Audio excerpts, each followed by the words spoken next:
We have got a great show for you today. Today, we're going to tackle your biggest photography struggles. You're listening to the Master Your Lens podcast, episode 141. Hey, John Lee Dumas here, the founder and host of EO Fire, and welcome to the Master Your Lens podcast, the photography podcast dedicated to sharing inspiring stories, technical tips, and powerful secrets to help you become a better photographer. And now, your host, Matthew Jordan Smith. Well, hello there, Photography Nation. Happy holidays. Christmas is around the corner. Then we're on to the new year and a new decade. But it's still 2019. What was your biggest struggle? Today, we're going to help you get past all those struggles. But first, I just want to say thank you. Thank you for everyone who's been here all year long listening to this podcast. Thank you. You are why I come back every single week to share the joy of photography, pass on tips, and share how you can have more success in your photography. I'm feeling good today. I'm still in the glow from yesterday's webinar. You see, yesterday, I gave away 3 items that are great for photographers. I had a webinar. There were around 530 people who registered for the webinar, but only about 200 people showed up. During the live webinar, I gave away some amazing photo gear. One was a Sekonic 858 light meter. Then I gave away not 1, but 2 SanDisk 500 gig solid state drives. Really cool stuff. In order to win, you had to show up for the live webinar. We used a random number generator to go through and find our winners. And there were 3. But again, you had to be there. After the webinar was over, we went through and looked at all the stats. Out of the first 3 people who were chosen, using the random number generator, from the first 3 people who won, 2 of them were there live. Now to win, you had to be on the webinar when I called out your name. Over 500 people registered. Only about 200 showed up. That means the odds of winning for those who showed up was much better. The first 2 winners were there live. But then we went through 6 different winners to find number 3. The first 2 were there live. The next 6 did not show up live for the live webinar. The 7th person down the list was there live, and that person was the winner of the 3rd item. So today, I want to say congratulations to Victor from Texas, Patricia from Santa Ana, California, and Nkinji from Alabama. Congratulations to all the winners. You get to end your year with a big smile. A big thank you to Sekonic and SanDisk for providing such amazing gear. Thank you, thank you. To all the winners, again, congratulations. Now, before the webinar, I sent out a survey. You see, I want to find out what photographers are struggling with the most. And today, that's exactly what we're dealing with. The biggest photography struggles. So from the survey, the first person who filled out the survey said their biggest struggle in photography today is getting clients. As I went down the list of all the people who answered that same question, there were several who said the same thing. Finding customers, getting clients, attracting new clients. It seems like a lot of photographers are struggling with this one thing. How do I get clients. Well, this is not new. Every photographer has to learn how to get new clients, how to market. This is part of the process. Now, in the beginning of photography, it was a little different. It was actually easy to get clients. It was easy because there were only a few people who were able to take pictures, to master the art of photography. In the early days, it was the daguerreotype. This was and is hard to do. Photography evolved, but still for a very long time, you really had to learn the craft. It wasn't easy, and there weren't a lot of people taking pictures. Those photographers had a monopoly of types. If you learned the craft, if you learned the art of photography, you can make a very good living. Let's fast forward to December 2019. There are a lot of photographers, and learning photography is fairly easy today, so the market is crowded, and many people are doing exactly the same thing. So today, for a lot of people, finding a photographer is like finding gas for your car. Now, there are some people who are very loyal to one certain type of gasoline, and they'll put only a certain type of gasoline in their vehicles. But that's not most people. Most will go to the cheapest place where they can buy gasoline for their car. It doesn't matter who the company is, because for the most part, gasoline is all the same. And sadly, it can be the same thing in photography. People shop around to find the cheapest photographer they can find, because today photography is easy. So how do you get clients in this overcrowded field today? You've got to do something different, something special. You see, if everybody is doing the same thing, you can't stand out, and you don't stand out to your clients. If you want to attract new clients, do something different. Now that sounds easy, but it's not. We have this pressure of trying to fit in, to make all of our photo friends happy with our work, to make everybody online happy with the work, to get a like online. Don't be fooled by the likes in social media. A like does not equate to a new client. If you want to get new clients, attract new clients, do something different. Let's go back to the struggles in photography. As I looked through the list, another thing stood out over and over and over again. The first one I read says, confidence in my ability and worth as an artist. Another person simply says confidence. As I went down the list, I saw the same thing over and over again. Feeling confident that my work is good. One person says lack of confidence. Well, what is leading to this lack of confidence in photography? Part of it does go back to that overcrowded market.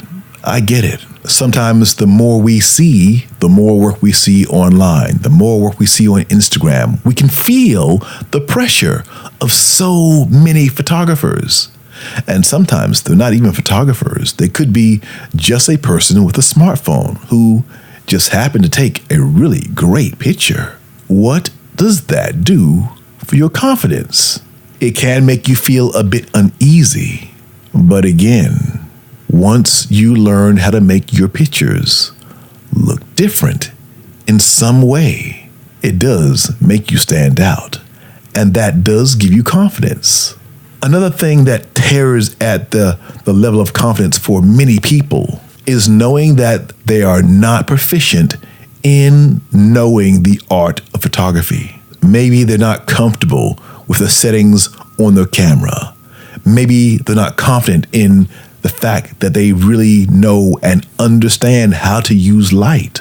Maybe They know they're guessing their way through photography, taking a picture, looking at the back of the camera, adjusting exposure, taking another picture, looking at the back of the camera, adjusting more. Well, the more you do that, the less confident you get.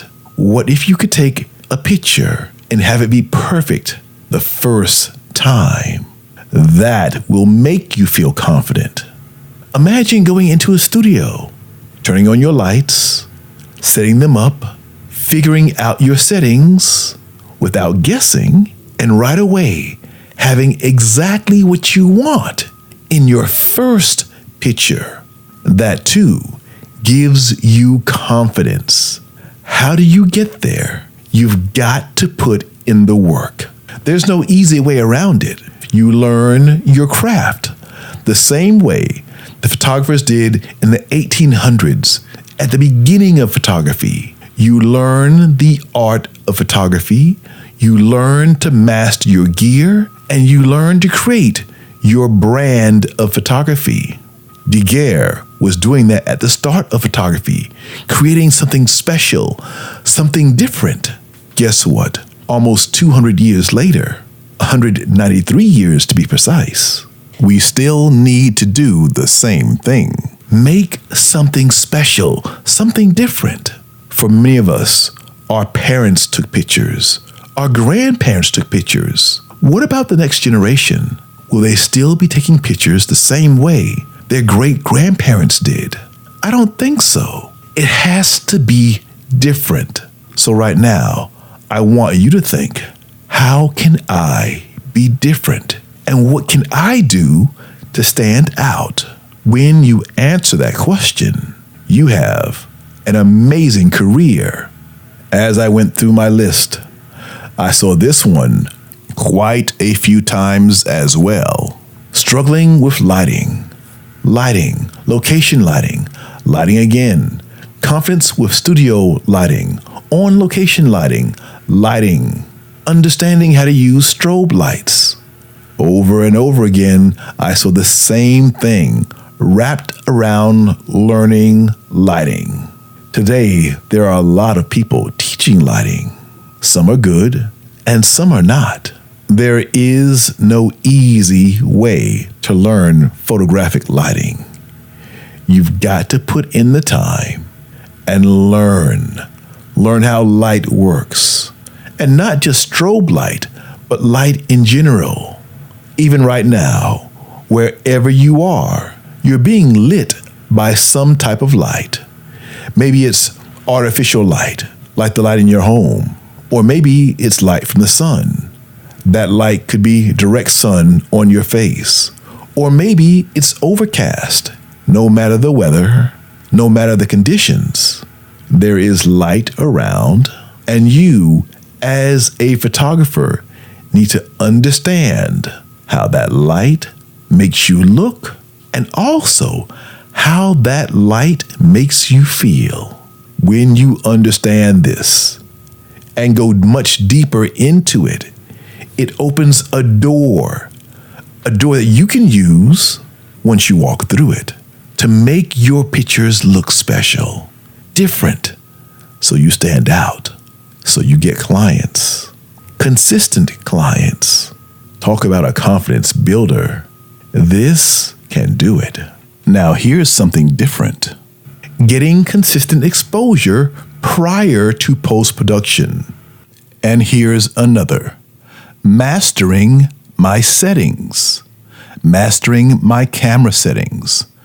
Both of those are in the same family because when you learn how to set your camera correctly based on the light, you'll have consistent exposures and not have to correct them in post.